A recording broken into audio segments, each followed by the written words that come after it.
Next topic చూడబోతున్నాం. TVK party గురించి. తమిళనాడులో విజయ్ పార్టీలో జరిగిన సభలో జరిగిన కార్నర్ మీటింగ్లో తొక్కిస్లాట తర్వాత చోటు చేసుకుంటున్న పరిణామాల గురించి. ఎంతవరకు విజయ్పై ఎఫ్ఐఆర్ నమోదు కాలేదు.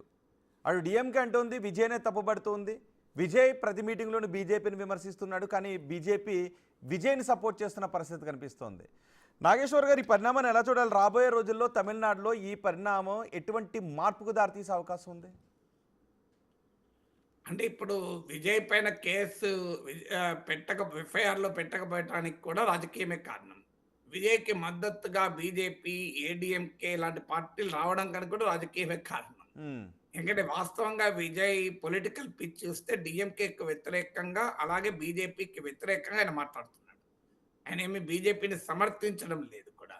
ఇప్పుడే కాదు, మొదటి నుంచి కూడా, ఈవెన్ పార్టీ పెడతారని ప్రకటించక ముందటి నుంచి కూడా Vijay was critical of BJP మొదటి నుంచి కూడా. సో మీకు కానీ ఇటీవల పరిణామాలు ఏమయ్యాయంటే, ఈ తొక్కిసలాట తర్వాత విజయ్ డిఎంకే ప్రభుత్వాన్ని టార్గెట్ చేస్తూ ఇది కుట్ర, నాపై కుట్ర, మీరు నన్ను టార్గెట్ చేయండి, కావాలంటే నా అభిమానులను టార్గెట్ చేయకూడదు అంటూ తన తప్పును ఏమీ లేదు, ఇదంతా ప్రభుత్వమే కావాలని కుట్ర పని ఈ ఘటనకు కారణమైందని విజయ్ ఆరోపిస్తున్నాడు. చాలా తీవ్రంగా ఆరోపిస్తున్నాడు. దమ్ముంటే నన్ను అరెస్ట్ చేయని సవాల్ కూడా చేస్తున్నాడు. అయినా కూడా డిఎంకే ఎఫ్ఐఆర్‌లో విజయ్ పేరు పెట్టలేదు. పార్టీ స్టేట్ జనరల్ సెక్రటరీ అలాంటి వారిని మాత్రమే కేసులో పెట్టింది. ఎందుకంటే పొలిటికల్‌గా దీన్ని డ్యామేజ్ ఏముంటుంది? విజయ్‌ని అరెస్ట్ చేస్తే వచ్చే నష్టమేంటి? ఎఫ్ఐఆర్ దానిలో పెట్టిన తర్వాత విచారణకు పిలవాలి, అరెస్ట్ చేయాలి. మన అల్లు అర్జున్ వ్యవహారం చూసాం ఇక్కడ. సో అందువల్ల అది పొలిటికల్‌గా ఎన్నికలు రాబోతున్న సమయంలో ఏ రకమైన పర్యవసనాలకు దారి తీస్తుంది అనేది డిఎంకే ప్రభుత్వం కూడా ఆలోచిస్తుంది. అంటే విజయ్ కూడా ఇది వెరీ పాపులర్ యాక్టర్ అని అర్థమైపోయింది. ఆయనకు వస్తున్న జన సమీకరణ రేపు అది ఓట్లుగా మారుతాయో తెలియదు, కానీ జనం వస్తున్నది పాపులర్ యాక్టర్ కనబడుతుంది. అందువల్ల డిఎంకే ఆలోచిస్తుంది. బీజేపీ ఏంటంటే దీంట్లో తలదూర్చి విజయ్‌ని తన వైపు తిప్పుకోవాలి, ఎన్నికలకు ముందైనా ఎన్నికలకు తర్వాత అయినా అని బీజేపీ వ్యూహం. అందుకే మీరు గమనించండి, విజయ్ బీజేపీ పట్ల తీవ్రమైన విమర్శలు చేస్తున్నప్పటికీ కూడా ఈ మొత్తం కరూర్ ఎపిసోడ్‌లో ఎక్కడా కూడా విజయ్‌ది తప్పు లేదు అన్నట్లుగా బీజేపీ వాదిస్తోంది. అన్నామలైని స్టేట్మెంట్ మీరు చూడండి. సో విజయ్ తప్పేంది? తప్పంతా డిఎంకే ప్రభుత్వానిది అని వాదిస్తోంది. మరి తప్పంతా డిఎంకే ప్రభుత్వం ఉంటుందా? విజయ్‌కి పాత్ర ఉండదా?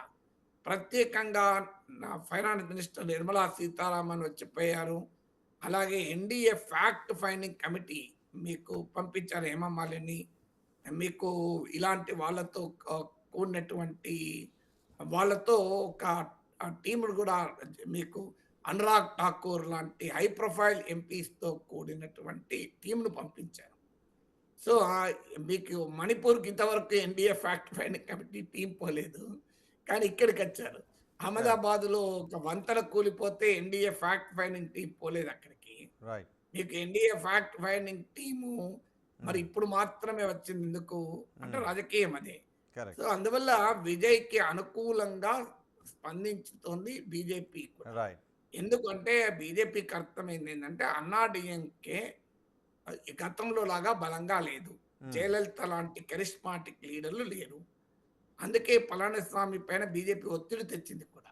మీరు ఏడీఎంకేకు దూరమైన పన్నీర్ సెల్వన్, దినకరన్ లాంటి నాయకుల్ని కూడా తిరిగి ఏడీఎంకేలోకి తెచ్చుకోండి అని.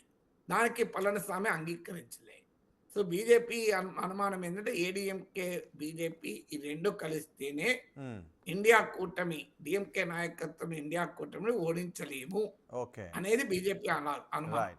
అందుకే పళనిస్వామి పైన ఒత్తిడి. ఎలాగైతే ఆంధ్రప్రదేశ్లో టీడీపీ, జనసేన, బీజేపీ కలిస్తే వైసీపీని ఓడించగలవో, ఇక్కడ కూడా డిఎంకే వ్యతిరేక ఓటు చీలకూడదు అని.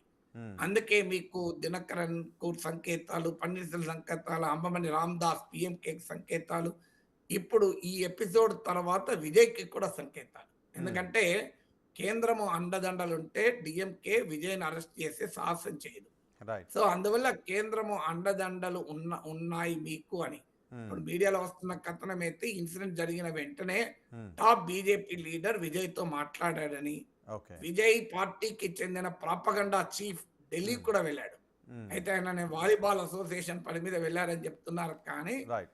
సో టీవీకే ప్రాపగండా చీఫ్ ఢిల్లీకి కూడా వెళ్లారు. So correct. ఎక్కడో ఒక చోట బీజేపీ ఈ టీవీకే వైపు అవుట్‌రీచ్ మొదలుపెట్టింది. రైట్. అయితే ఇప్పటి వరకైతే విజయ్ బీజేపీతో కలుస్తానని కానీ, ఎన్నికలకు ముందు ఎన్‌డీఏలో చేరుతానని కానీ, ఎన్నికల తర్వాత ఎన్‌డీఏలో కలుస్తానని కానీ ఎక్కడ ఇండికేషన్ ఇవ్వలేదు. అవును. కానీ నమ్మకం ఏంటి అంటే అట్‌లీస్ట్ ఎన్నికలకు ముందు కలవకపోయినా రేపు ఫ్రాగ్మెంటెడ్ వర్డిక్ట్ హంగ్ అసెంబ్లీ వచ్చి ఏ పార్టీకి, ఏ కూటమికి మెజారిటీ రాని పరిస్థితుల్లో గనక విజయ్ గనక కింగ్ మేకర్ అయితే ఉమ్, తమ వైపు తిప్పుకోవటానికి అనుగుణంగా బీజేపీ అడుగులు బీజేపీ వేస్తుంది. వ్యూహం కనిపిస్తుంది. రైట్, మరి చూద్దామండి. డీఎంకే కూడా ముందు జాగ్రత్తగా ఎఫ్ఐఆర్‌లో పెట్టకపోవటానికి కూడా కారణం అదే.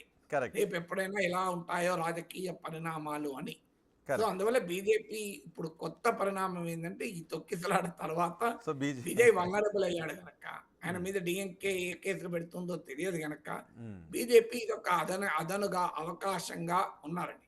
రైట్. అక్కడ ఆంధ్రప్రదేశ్‌లో కూడా చూడండి. కరెక్ట్. చంద్రబాబు నాయుడు అరెస్ట్ అయ్యేంత వరకు బీజేపీతో పొత్తుకు టీడీపీ పూర్తి స్థాయిలో కలిసి రాలే. పొత్తు పట్ల ఏదో ఒక రకమైన అవగాహన పట్ల ఆసక్తి చూపినా, ఎక్కడ మైనారిటీ ఓటు పోతుందో ఇలాంటి శషబిషలుండేవి. కరెక్ట్. కానీ ఎప్పుడైతే అరెస్ట్ అయ్యారో చంద్రబాబు నాయుడు వెంటనే బీజేపీతో పొత్తుకు మరింత సానుకూలమయ్యారు. రైట్. సో తమిళనాడు, ఆంధ్రలో కూడా ఆంధ్రప్రదేశ్ తరహా ఒకవేళ విజయ్‌ని గనక డీఎంకే ప్రభుత్వం అరెస్ట్ చేస్తే తమకు మరింత అనుకూలంగా పరిస్థితులు ఉంటాయని బీజేపీ సో ఆలోచిస్తుంది. బీజేపీ అందువల్ల వ్యూహాత్మకంగా పొలిటికల్ రీఅలైన్‌మెంట్‌కు రంగం సిద్ధమవుతున్నట్టు కనబడుతుంది. రైట్. బీజేపీ ఇక్కడ వ్యూహాత్మకంగా వెళ్తుందని చెప్తున్నా. చూద్దాం మరి ఏం జరుగుతుంది.